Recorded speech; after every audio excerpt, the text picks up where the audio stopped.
guys like this agenda shirt I'm wearing? I mean, that's pretty cool, huh? I mean, this is so soft and comfy.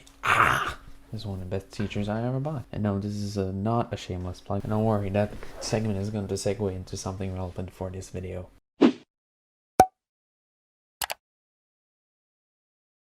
What's up guys, my name is Teviavox and today we're back with another video. And today we're going to talk about Norway. The land of the fjords and all the greatness and stuff. Yeah, we're socialists. So this is mainly about the furry scene here in Norway, which I always found a bit interesting, to say the least. Let's dive into it. So let's start with how the furry community is in Norway. To be honest, I'm not really sure, because Norway seems a bit like a mixed bag if you know furries or not. Like most of the younger generation just, yeah, that's a furry. While the older generation seems to be a bit puzzled as to what it is. And to be honest, you don't really see any furries here. That might be because of janteloven, which is basically that you as an individual need to give up all your rights to the well-being of the society. And I say, fuck that. And that kind of has set the furry fandom a bit apart from the rest of Norway in a way, due to it basically enforcing the thing of a community rather than individuality. And that's not to say that furries in Norway do exist, they do. I actually met a few, okay? But I think one of the reasons why is that mostly we're just very antisocial people in general. I mean, we sit on the bus and don't speak to each other at all unless we know that person, and we need to know that person well. You can't just strike up a normal conversation with some guy you just met 2 minutes ago. That's not how it works here. And I think that boils down to us being very antisocial to that sense. But are there furry cons in Norway? Yes and no.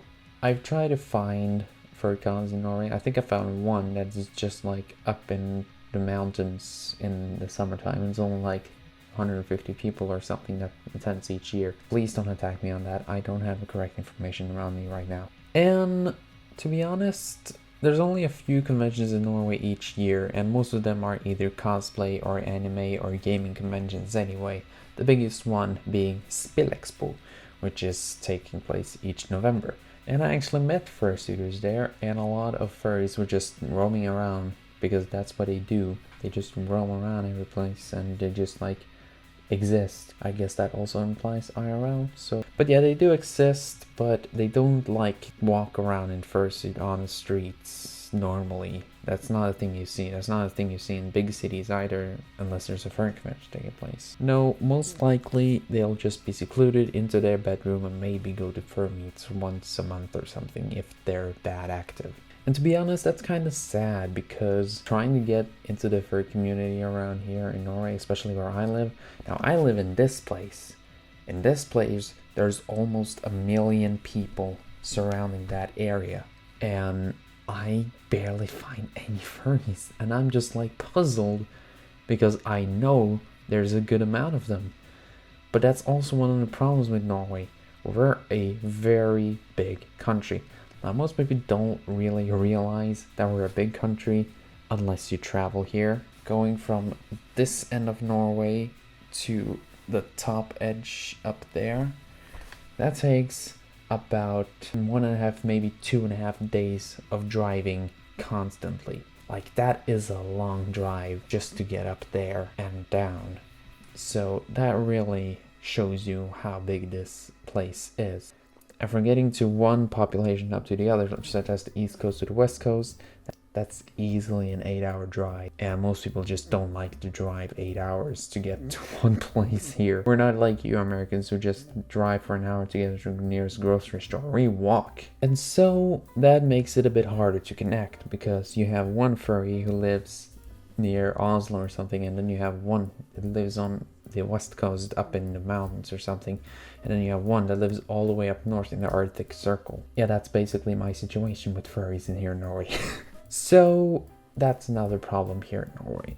But there's challenges everywhere in Europe, basically, to get from one place to another to meet furries. Also, our neighbor Sweden actually has one of the biggest conventions in Europe when it comes to furries. They have Nordic FuzzCon, and I want to go there, but I don't have money, so no.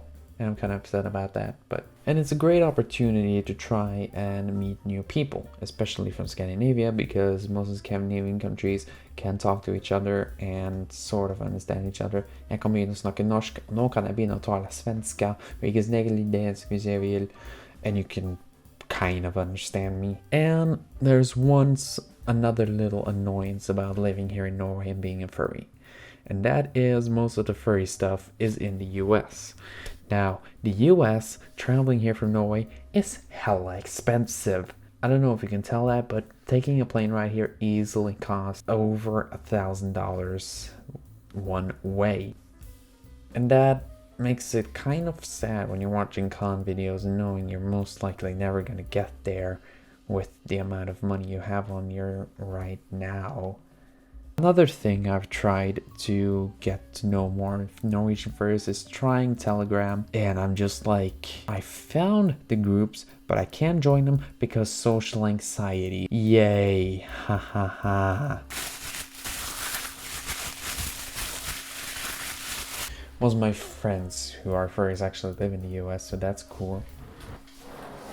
Hi Americans, I hope you're enjoying this video.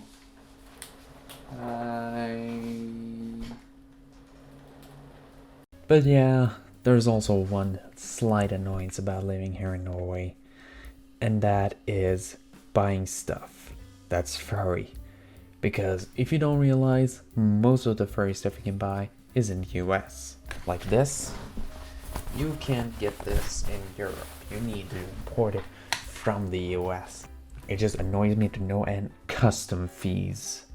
Because you don't need to pay just shipping. Oh no. You also need to pay customs to get this in. And this thing, I bought it with a lot of other t-shirts. I'm probably going to show them in another video. This cost me $50 in custom fees. And I paid about $130 for the entire thing. So that's $50 on top of the $130 I paid to get this shipped. Plus I had to pay an extra $25 in order to get it shipped here because shipping fees. And then you also have the issue of Norway not being a member of the EU. Because even if you get to buy some European stuff, all you have to pay customs on that stuff too, because the Norway isn't a part of the EU. That could actually be a very cool rap verse, not gonna lie. But yeah, that's basically the Norwegian struggle of furry stuff always being hella expensive. So yeah, I hope you enjoyed this little video about being in Norway and having the furry experience. And let me hear what you have to say in the comment section down below. And if you live in another country, tell me what your experience is being a furry in that specific country. And if you are a Norwegian furry and you're watching this, hi. So yeah, I'll see you in another video. And until then, goodbye.